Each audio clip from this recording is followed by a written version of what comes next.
Hafide, and welcome to D16 Tonight. If you are just joining us online or on KUAM Digital, we've got with us in studio Democratic incumbent Senators Nicolas and Rory Respicio and Republican candidate Will Castro.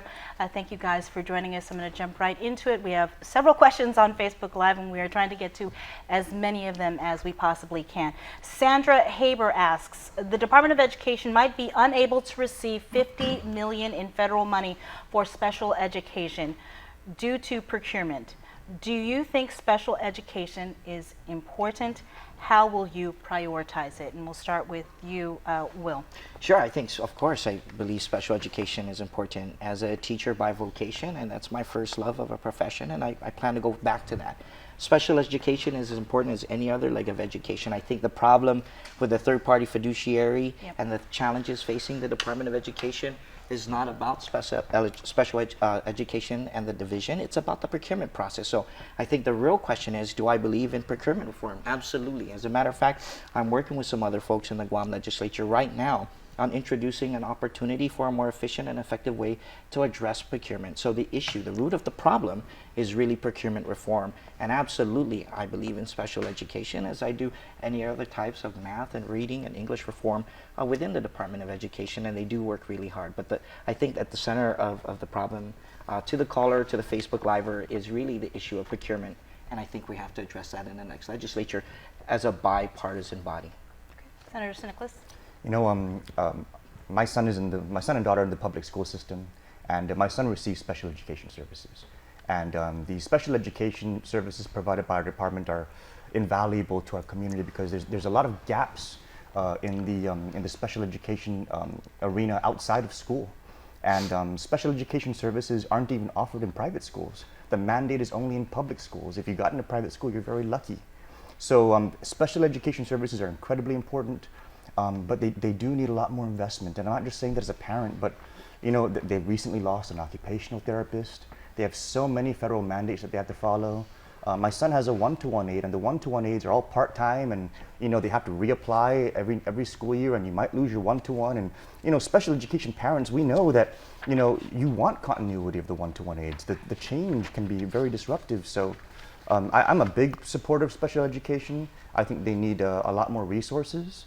And I think that we need to come together as a community and realize that it's filling that gap that's going to make all the difference in their lives. Thank you. Senator Respicio. Yeah, special education is absolutely important. And I think that you know, this whole issue of the third party fiduciary and the requirement for the Department of Education to contract those services, it's a procurement issue. And if the legislature has to go into a special session to do whatever is necessary to secure those $60 million in federal funds that we stand to lose, I think you'll see a legislature that's going to be responsive to do that. The procurement process is cumbersome, it's messy, it's complicated. You saw what happened during FESPAC when the administration had the best of intentions to take the $3 million and funnel it through the contractor that was to provide those services for FESPAC. Even though everything could have been done that way in their mind, the Attorney General said that it wouldn't work pursuant to the procurement process, and so immediately we stepped in and had the Guam Visitors Bureau do that. So again, it's not an issue of money. The issue is they have $60 million that they're going to be able to draw down, but they can't draw down unless that third-party fiduciary is in place. And I stand ready to assist with whatever necessary to get those monies into DOE and to special education. Okay. We have a question now from Jaron Middleton, and it's actually a question for Mike, but I'll go ahead and pose the question to the two of you as well. And it's actually been in the headlines recently. Why didn't you sign the Unity Pledge? Just curious, you're a smart man, and I want to know your reason.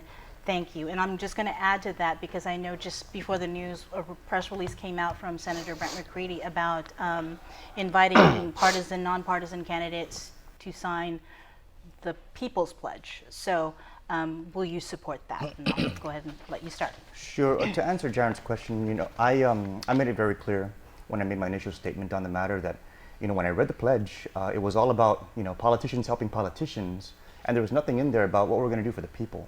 And I signed pledges in the past. The last 2 terms I signed the pledge, and we're here today.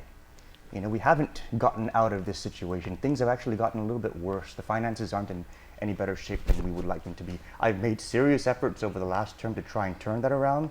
And I think that now we need to start pledging to the people. We need to start pledging about what we're going to do for them, and maybe including some of those things, repealing pay raises, not borrowing for operations, not appropriating money that we don't have, making sure that we have the resources to get tax refunds paid out faster, vendors paid on time. Those are the kinds of things we should be pledging for. So that's the reason why I didn't sign it. I don't fault anyone for not signing it, but those were my reasons. And you know, I would support a people's pledge. I don't think we should rush into one. I don't think that rushing into one for the election year is necessarily a good idea either. But I think we need to change our perspective and put the people into the pledge. Okay, so just real quickly, for people that are watching us on Facebook Live and you can't hear the audio, you can certainly watch it on TV, still on KUAM TV 8.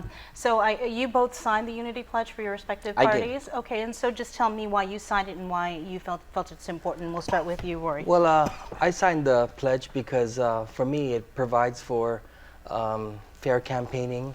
It provides for if someone doesn't make it in the primary election that they would not run as a write-in, and there's a time-honored tradition where it says that you run under a political banner.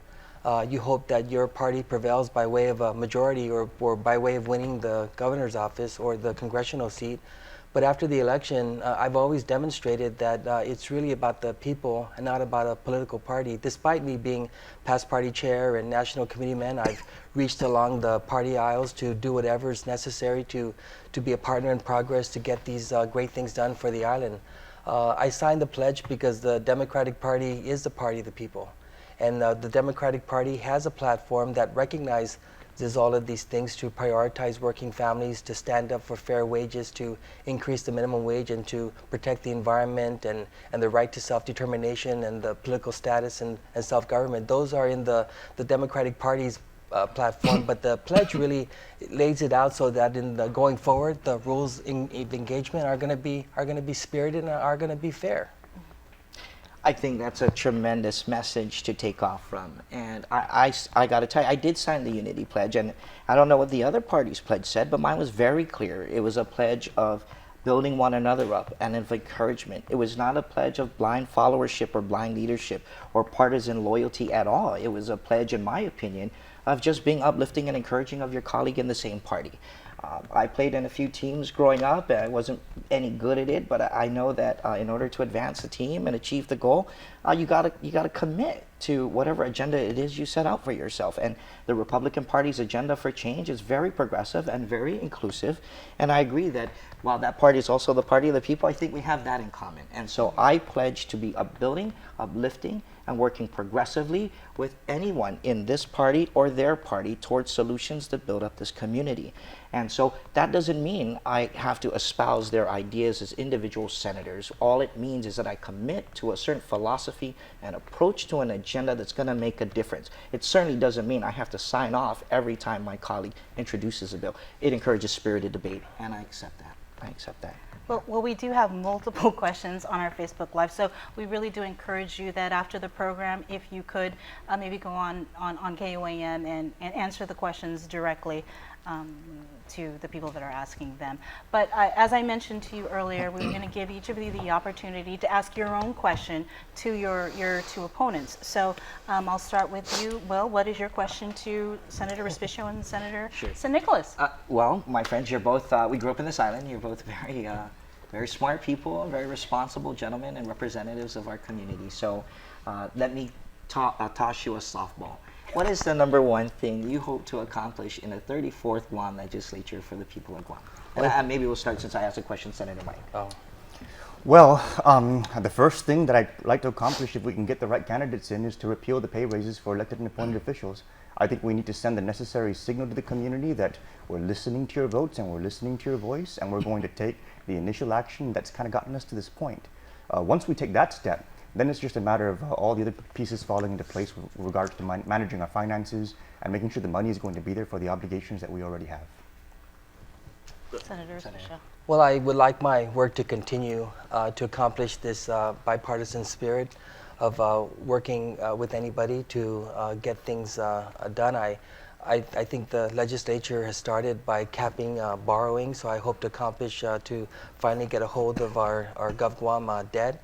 I've done things over the years to say that whatever results from reorganization, those funds shall automatically be deappropriated so that it goes to retiring down the debt. I wrote the rainy day fund to pay down the debt, and so I think the government debt and borrowing is going to be a big issue, and it's always going to be an issue when we're in a situation where the governor has the day-to-day challenge of managing the cash to prioritize tax refunds, and I hope that we can do better at paying tax refunds, and I know that no one is deliberately not wanting to pay tax refunds, so I guess I hope to accomplish a message that we just got to be truthful about how and why we do things.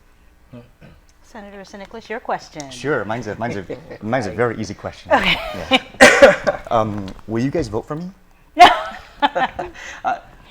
I'll answer that. In the primary? No, can I go first? If you're asking me, will I vote for you in the primary? I'll be candid. No, I'm sorry, I won't. If you ran in the party of the people, if you ran as a Republican, I would strongly consider it.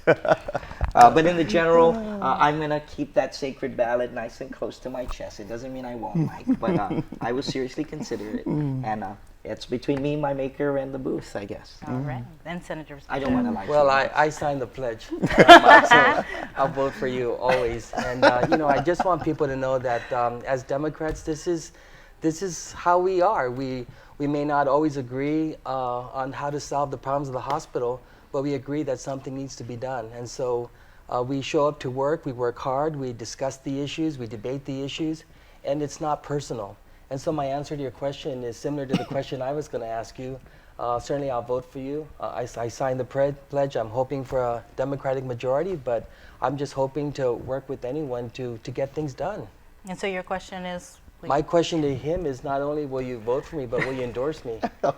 Well, I met your criteria. I voted for the rollback, and I've been a strong proponent of paying tax refunds by supporting the amount of borrowing. It was difficult, but the governor can't pay tax refunds or couldn't get caught up to speed without the two borrowing initiatives. And I wrote the Series B that provided $175 million for it. So I think I met your criteria, and I hope I can get your endorsement. Will you endorse me? Well, to be perfectly honest, I'm not really endorsing any of my incumbent senators. And the reason why is because I think that we all need to stand on our records.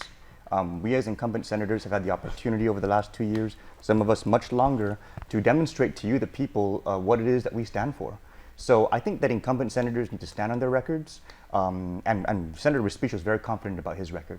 But I do have some new candidates that I'm hoping can get in there, that I've worked with and I've spoken with, that I know share the same responsible Guam type of philosophies. Independent-minded people, but able to work with a movement that's trying to change the way we handle our money. So no, I'm not endorsing any incumbents, senators or mayors or even congressional people. I think we need to stand on our records, and our records need to speak clearly. And they need to speak clearly because that's the work that we do, and the people should be voting for us because of the work that we do. Well, will you vote for me? I'll vote for you since you're voting for me, Rory. Thank you. That's good. Okay, but, Don't give up. and All right. I guess will you vote for Rory, or was that your question? Well, no, his question was, will Endorsement. you endorse You me? got to get his Okay. endorsement. So, I've known both of you for over 20 years, and as individuals, as residents of the island, I love you both. I endorse your record for change. I endorse your natural resource agenda of accomplishment. I actually endorse your ability to break away from the pack as long as it continues to put forward a set of solutions. But above all things that you said tonight, I truly endorse the fact that we're looking for a progressive agenda for change, and I certainly espouse that. And I do think there are awesome candidates out there who are new and who bring fresh ideas and perspective from both the public and the private sectors. And so yes, I endorse your agenda for change, and I certainly endorse your accomplishments as a senator. And for change, too. For change too. I'm a change agent. And I endorse the opportunity. accept the status quo. I don't necessarily endorse myself, but the opportunity to serve you well. And so may you come out in the general election, and as we're all encouraging you to do, vote your conscience and keep that sacred. Keep that sacred because it is your right, guaranteed. Okay, 30 seconds. We're just about out of time to wrap it up and say your final goodbyes, starting with you, Senator Nicolas. Thanks, Breen. In this election, everyone said it here tonight, you've kind of seen it demonstrated. Nothing's personal, But we all have records that we run on. We've all taken positions on some very key issues. And who you vote for in this election is going to decide what the priorities are going to be in the 34th Guam legislature. And it's not just a matter of getting bills passed. It's a matter of setting the course of policy so that we can make sure that our island is getting on the right track with respect to how we manage our money, how we meet our priorities, getting tax refunds paid faster. It's always good for us to try and build relationships, but more than building relationships, we need to make sure that we're building a responsible Guam. So I ask you to please consider me as one of your votes for this upcoming general election. Please consider supporting the candidates who support the cause. I think that we can get this done. We can get through this bumpy road and make it happen. The general election is very close, and I'm very grateful for your support. Thank you very much. Senator Respicio. Well, I've demonstrated that I'm accessible and available, and I'll talk to anyone, anytime, any place, in any format. In person, respond to an email, text message, or even on Facebook. I even communicate with people I don't know, and I think that's the job of a public servant, is to make yourself accessible, available, and I've done that. I've been a senator for some time now, and if people are going to just paint me as an establishment candidate, I say I'm not an establishment candidate because I don't accept the status quo, and I'm constantly trying to find innovative ways to do more with less, and that's what you're going to find in a candidate like me. Ameni luzamani na hugwa husigu Castro malala gozu put senador. Angino na izu no un sansa na biset bihamzu.